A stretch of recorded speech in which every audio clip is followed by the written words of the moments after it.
Tekerlekli sandalyede saçları olmayan bir kız çocuğu oturuyor. Sırtında bir oksijen tüpü ve beslenme tüpü taşıyor.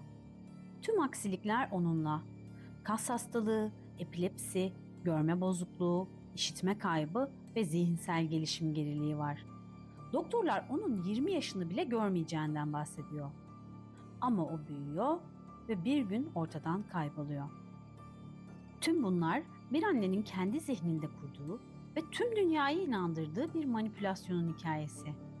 Bu devasa illüzyonun merkezindeki Gypsy Rose'un gerçek hikayesi. Gypsy Rose'un annesi Didi, çevresindeki herkes için adeta bir kahraman mertebesindeydi. Fedakarlığın, sabrın ve sevginin ete kemiğe bürünmüş haliydi. Didi, yarattığı kurgusal trajediyi canlı tutmak ve insanlara göstermek için sosyal medyayı bir araç olarak kullanıyordu. O, Facebook sıradan bir aile fotoğraf albümü gibi kullanmıyordu. Burası onun kurgusal gerçeğini sahnelediği ana platformdu. Sosyal medyada kızını ağır hasta gösteren bir dünya kurdu. Hastane fotoğrafları, yardım çağrıları ve dramatik paylaşımlar kısa sürede insanların desteğini çekti.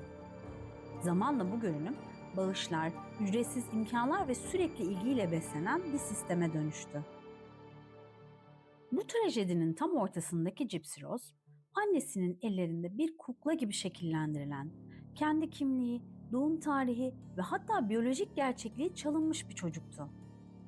O aslında bacaklarında güç olduğunu biliyordu ama tekerlekli sandalyede oturması söylenmişti. Tat alabildiği halde beslenme tüpüne mahkum edilmişti. Çünkü Didi'nin karanlık mantığına göre hasta bir çocuk her zaman daha fazla merhamet, daha fazla ilgi ve daha fazla bağış demekti.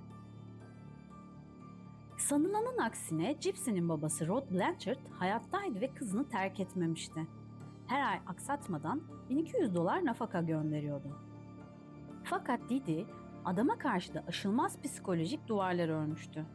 Kızlarının ağır hasta olduğunu, babasıyla görüşmek istemediğini, eğer ısrar ederse de geri dönüşü olmayan travmalar yaşayabileceğini söylemiş ve babayı tamamen uzaklaştırmıştı.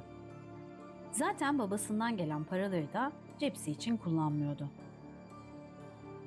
Tıp dünyasında bu vaka Münchhausen sendrom by proxy ile ilişkilendiriyor. Yani bir bakıcının kontrolü altındaki kişiyi kasten hasta göstermesi ya da doğrudan hasta etmesi. Didi'nin yaptığı ise sadece basit bir yalan söyleme eylemi değildi. Kızının tüm hayatını kendi kurguladığı bir senaryoya hapsetmesiydi. Hatta o kadar ileri gitti ki Gypsy'nin çok salya akıttığını öne sürerek tükürük bezlerini aldırdı. Gereksiz ilaçların vücudunda yarattığı yan etkiler yüzünden çürüyen tüm dişlerini çektirdi. Bu noktada Gypsy bir seçim yapma şansına sahip değildi. Dış dünyada sağlıklı bir hayatın, özgürlüğün veya bireysel hakların var olduğunu dahi bilmiyordu. Annesinin ona sunduğu tek yaşam alanı o yatak odasındaki tekerlekli sandalyeden ibaretti. Gypsy'nin bu süreçteki sessizliği bir kabullenişten ziyade tamamen korkuya dayalı bir hayatta kalma yöntemiydi. Annesinin otoritesini mutlak bir güç olarak görüyordu ve hayatta kalmak için annesinin çizdiği o karanlık masalı oynamaktan başka seçeneği olmadığını düşünüyordu. Gerçek dünyadan tamamen kopuk bir şekilde büyütüldüğü için içinde bulunduğu esaretin dışındaki alternatiflerin farkında bile değildi. Kendi hayatının annesinin kurguladığı o hastalıklı senaryodan ibaret olduğuna koşulsuz inanıyordu. 2015 yılına gelindiğinde Gypsy Rose fiziksel olarak yetişkin bir kadındı. Ancak annesinin çizdiği o dar sınırların içerisine hapsedilmeye devam ediyordu. Evdeki katı yasaklar Didi'nin fark etmediği tek bir boşluktan içeri girdi. İnternet. Gypsy gizlice girdiği çevrimiçi dünyada kendi gerçekliğiyle annesinin ona sunduğu yalanlar arasındaki uçurumu keşfetti. Kendi bedeniyle, yaşıyla ve sosyal hayattaki diğer gençlerle kıyaslama yaptığında o güne kadar inandığı her şeyin bir kurgudan ibaret olduğunu anladı. Bu dijital dünyaya açılan kapıda Nicholas Godjon ile tanıştı.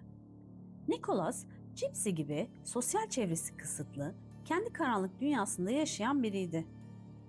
Ancak o, Gypsy'nin aksine kendini kurban değil, kurtarıcı rolünde görüyordu. İlişkileri filizlendikçe Gypsy'nin annesinden kurtulma arzusu, Nicholas'ın kendisini güçlü ve önemli hissettirecek o büyük amaç arayışı birleşti.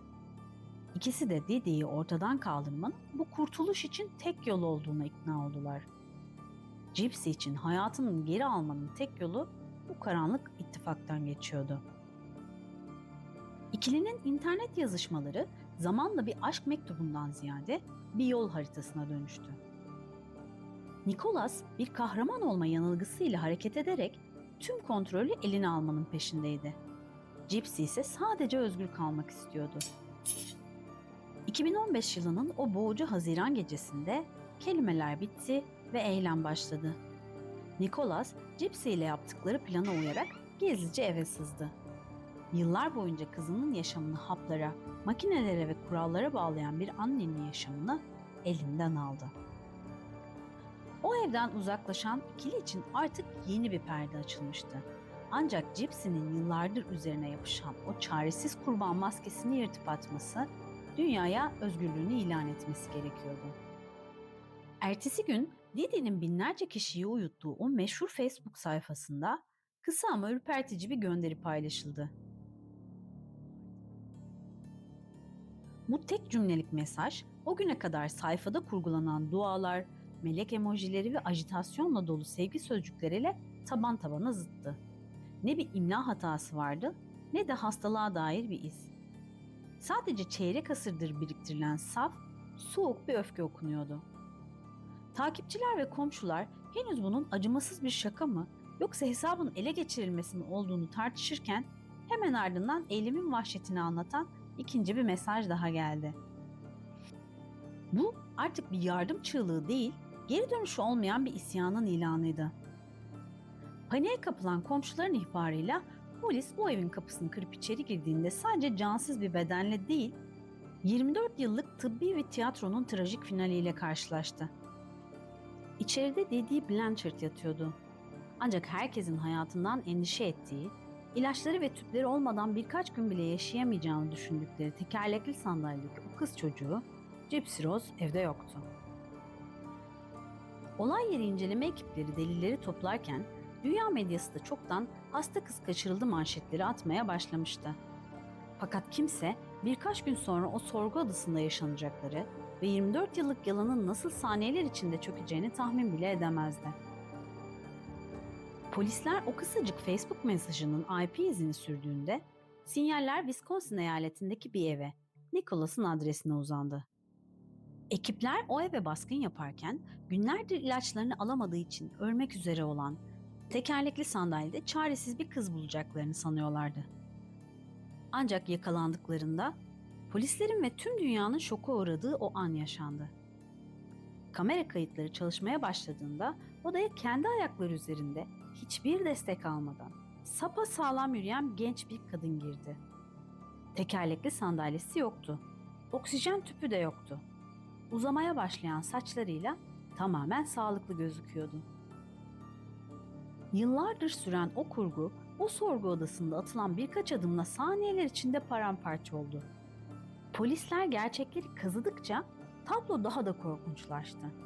Gypsy sandıkları gibi küçük bir çocuk değil, 23 yaşında yetişkin bir kadındı. Doktor kayıtları derinlemesine incelendiğinde hastalıklarının gerçeği yansıtmadığı ve gereksiz tıbbi müdahalelerin uygulandığı ortaya çıktı. O tekerlekli sandalye en başından beri zalimce kurgulanmış bir tiyatro dekorundan ibaretti. Bu gerçekler mahkeme salonuna taşındığında adalet sistemi hukuki ve ahlaki açıdan bir çıkmaza girdi.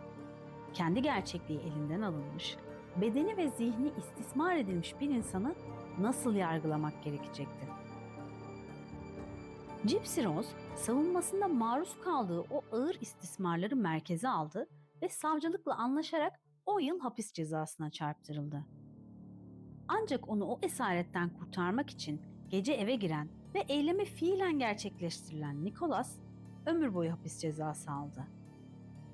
Olayın en karanlık ironilerinden biri de buydu.